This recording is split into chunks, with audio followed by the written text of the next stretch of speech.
और अब बात बीजेपी की। बीजेपी संसदीय बोर्ड में आज कई उलटफेर हुए हैं और बड़े उलटफेर हैं। कई बड़े चेहरे संसदीय बोर्ड से बाहर हैं, जिसमें सबसे बड़ा नाम जो है वो नितिन गडकरी का है। शिवराज सिंह चौहान भी बाहर हो गए हैं संसदीय बोर्ड से, और शाहनवाज हुसैन और कई लोग जो शामिल किए गए हैं वो भी आपको बताएंगे। अखिलेश शर्मा मेरे सहयोगी इस वक्त मेरे साथ हैं इस पर बात करने के लिए। तो अखिलेश, जो ये चेहरे बाहर हुए और कुछ लोग जिनको शामिल किया गया, जिसमें फडणवीस भी हैं, इसके क्या मायने हैं, ये क्या संकेत है?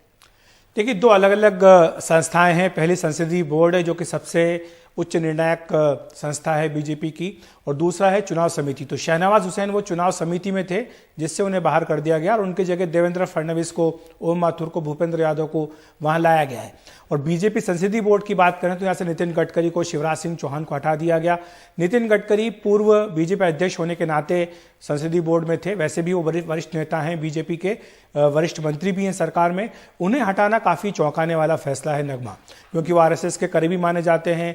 बीजेपी के कई कार्यकर्ता ऐसे हैं जो मानते हैं कि नितिन गडकरी बहुत अच्छा काम करते हैं बतौर सड़क परिवहन मंत्री, देश भर में सड़कों का, एक्सप्रेसवे का जाल बिछा है। तो उन्हें हटाना ये अपने आप में बहुत सारे सवाल खड़े करता है, क्योंकि अगर पूर्व अध्यक्ष होने के नाते वो थे तो पूर्व अध्यक्ष होने के नाते तो अभी राजनाथ सिंह बने हुए हैं, अमित शाह पार्लियामेंट्री बोर्ड में बने हुए हैं, तो गडकरी को क्यों हटाया, ये एक बड़ा सवाल है।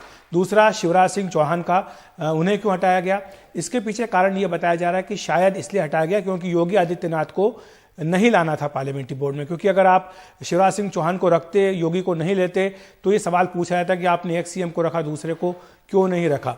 और जिस तरह से योगी ने यूपी में बीजेपी को चुनाव जितवाया, उसके बाद से पार्टी के कार्यकर्ता कहने लगे कि मोदी के बाद योगी, और इसीलिए मांग भी उठने लगी थी कि संसदीय बोर्ड में योगी को जगह मिलनी चाहिए।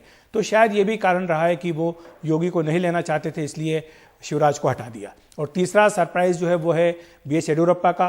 बीजेपी कहती है, एक अलिखित नियम है कि 75 साल से ऊपर के लोग सक्रिय राजनीति में नहीं रहेंगे। येडियुरप्पा 77 के हैं, इसके बावजूद भी वो कर्नाटक के सीएम बने रहे।